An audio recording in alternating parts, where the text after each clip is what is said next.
Le parcours depuis le match du Sénégal à Blida, à chaque fois, on a été mené au score et on est revenu. Contre le Rwanda, on était mené au score, on est revenu. Le match à Khartoum aussi, parce qu'on est revenu de loin.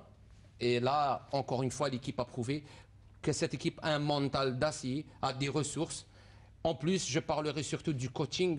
Nous, on parlait, on était là, on était supporters, on n'était pas consultants. On voit toujours les choses de Exactement. Mais nous, on était à trois, tu étais avec nous, Ordouane. On parlait du coaching, qu'il fallait un attaquant supplémentaire, un attaquant qui pouvait donner un peu plus de vitesse, de percussion dans le jeu. Mais on parlait plus de Bouazza, parce que l'attaquant qui a su... Pardon, Chaben Mensren qui a parlé à chaque fois de la rentrée de Bouazza, et quand il est rentré, nous, on le savait que notre équipe était bien en place. Il nous manquait un attaquant supplémentaire, que ce soit surtout sur le côté gauche, parce que c'était un peu... Il y avait quelque chose à faire sur ce côté-là. Il y a eu l'entrée de Bouazza, qui marque un troisième but, qui a délivré 3 ou 4 centres dangereux. Bon, le score aurait pu être de 4, 5, 6 buts sans que quelqu'un n'aurait crié au scandale. Absolument. Une victoire algérienne 5-2 ou 6-2. Après, tout le monde aurait dit, bon, on n'aurait pas crié au scandale. Mais chapeau aux joueurs, chapeau surtout.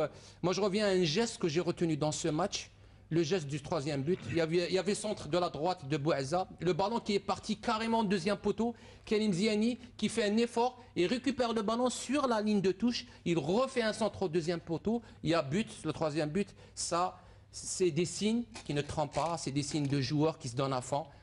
Et moi, sincèrement, ça fait longtemps qu'on n'a pas vu une équipe d'Algérie jouer de la sorte.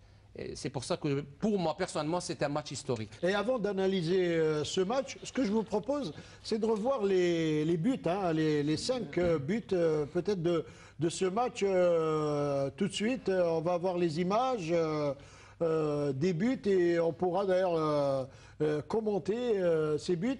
Et puisqu'on parle de buts, voilà, on va voir... ce qui se passe, et là vous pouvez, Chaben Mensren, nous dire le premier but inscrit à la 4e minute. L'équipe nationale allait rentrer, elle avait un petit peu peur de cette équipe ivoirienne. On encaisse un but, on a dit, ce but va nous rendre service. Qu'est-ce qu'on a rien à faire? On va attaquer pour gagner ce match. Après 12 minutes, il y avait une bonne assise, et bien sûr, il y avait... tout d'abord, l'égalisation. Et ensuite, on a dominé toute la deuxième mi-temps. L'équipe ivoirienne, elle commençait à douter et se contentait derrière pour pouvoir nous contrer. Bon, ça n'a pas fonctionné parce qu'on avait une bonne assise soit en défense et en milieu de terrain. Et automatiquement, les Ivoiriens, ils se fatiguent au fur et à mesure.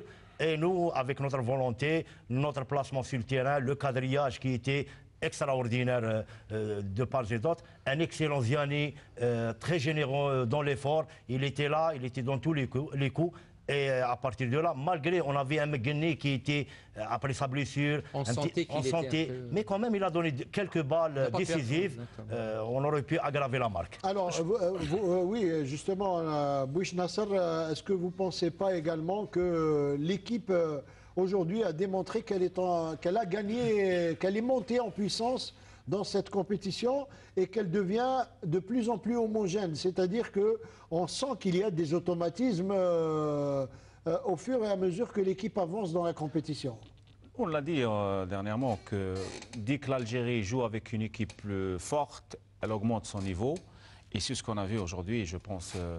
on partira de Chaouchi, la défense qui était aussi bien assise avec une couverture de Helij Bouguerra qui était présent dans les duels, un Yebda qui était très très bon au milieu, qui a ratissé beaucoup de ballons, sans oublier Zel qui a fatigué cette défense ivoirienne. Et tout ça donne des solutions de but, des solutions des actions dangereuses qui a ramené le premier, le deuxième et le troisième but.